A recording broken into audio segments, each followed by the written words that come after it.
c'est la fête de Tabaski, la fête du mouton communément dit. La fête de Tabaski, c'est le moment d'un très grand sacrifice que Dieu a voulu donner à ceux qui nous ont dévancés. Un très grand sacrifice qui permet de laver, de nettoyer tous nos péchés. Donc c'est une fête très importante. Vous savez que avant la Tabaski, 10 jours avant la Tabaski, on fait le jeûne, on fait le carême pour ceux qui peuvent.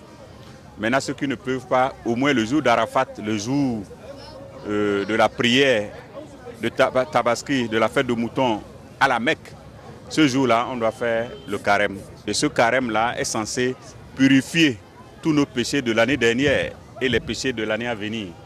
Donc, c'est une fête très importante pour nous. C'est pourquoi la communauté du monde entier, la communauté musulmane se joint à l'ensemble des autres pour pouvoir vraiment prier, implorer Dieu pour vraiment nous laver nos péchés et pour nous permettre de vivre dans la paix dans notre pays et dans les autres pays. Et le message que j'ai envoyé, c'est le modèle de paix pour l'ensemble de notre pays. Que Dieu fasse que nous tous on s'entende, qu'il y ait la paix et la paix. C'est le plus grand message que j'ai.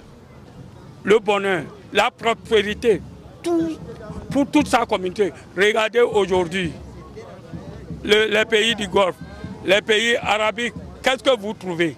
Le bonheur. Il a prié pour eux. C'est comme ça qu'on doit faire si on est franc et sincère. Ce n'est pas seulement les imams, les autorités doivent faire cette prière s'ils croient en Dieu. Mais je regrette, ils ne le sont pas. Et nous allons prier pour que Dieu nous donne cette prospérité qu'il a donnée aux autres. Quand Abraham a demandé, nous demandons au nom de Dieu, le tout miséricordieux, le très miséricordieux, au nom de ce que Abraham l'a demandé et aujourd'hui, les pays du Golfe sont riches.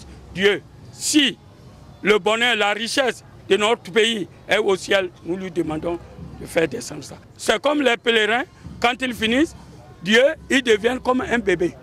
Aujourd'hui, il n'a pas de péché. Mais pour nous, ici, Dieu nous pardonnera nos péchés passés, présents et futurs. Et celui qui a eu la bénédiction, il verra au cours de l'année de bons résultats. Et dans le sermon, j'ai aussi exhorté les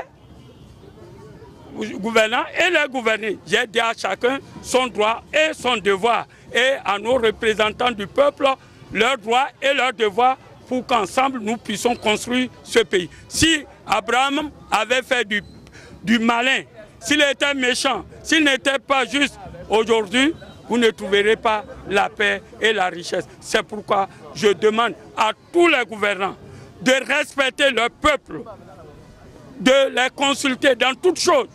Pas question de dire « je suis plus fort parce que tu ne connais pas demain ». Pour les gouverner, il faut qu'ils obéissent à leurs gouvernants tant qu'ils ne dévient pas. S'ils dévient, alors ne le combattez pas.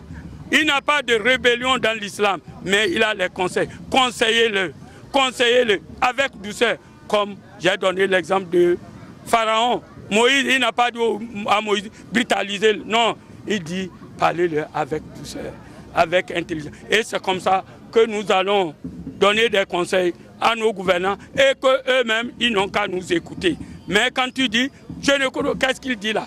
Qu'est-ce qu'il connaît dans la politique? L'islam, c'est la politique, c'est l'économie, c'est la science, c'est tout, sauf ce qu'il ne faut pas voir. Que Dieu bénisse le Bénin et que Dieu exauce nos prières. Je vous remercie.